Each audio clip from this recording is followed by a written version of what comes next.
Buhay namin puro lang kamalasan, kasabay ng pagpasok ko sa mundo ng paangasan. Pero ayos lang kasi ito ang gusto kong lakaran. Nagulat sila nung biglang lumipad yung akala nilang basahan. Teka muna, dangan-dangan, wag masyadong malakas. Pumuputok na sa loob kasi maraming palabas. Baka meron dyang galit pero hindi lang nila malabas. Hindi kasi ako makasarili kaya pati sila hindi na pataas.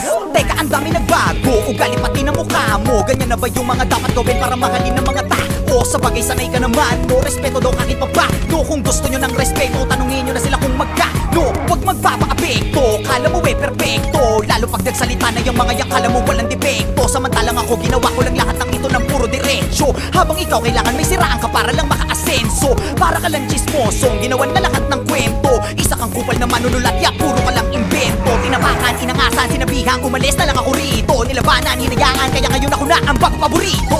Titirahin nyo ko si Balong lang nagdala. Huwag kayong mag-alala, meron din kaming dala. Ganyan naman yung mga ulule, mahilig mangumpara. Nagpapanggap na malawak ang utak, makitid pala. Tanga ka, halatang talangka ka talaga. Kung ako'y guro na awa lang, kaya ka nakapasa. Kala mo lang matalim na kulang ka pa sa tasa. Tumitira ng mabilis, naiintindihan ka ba? Simula ko na to kung paano mabumanat para bumakat sa mga tao. Kaya ko tumira kasi diba tinitira mo ko noong mga panahon na wala akong nakikita sa malayo. Pero di ko tinigilang mga bayo. Ngayon naging malinaw na malabo, pero di nyo makikita ang nakatago.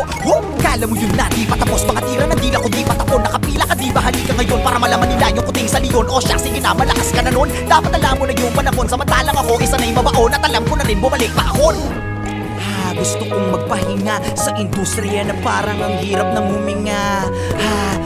Gusto kong magpahinga sa industriya na parang ang hirap ng huminga. Kulang tong 44 para makwento ko pa lahat ng tunay na nangyari, gagawing pelikula. Kulang tong 44 para makwento ko pa lahat ng tunay na nangyari, gagawing pelikula. Manood ka.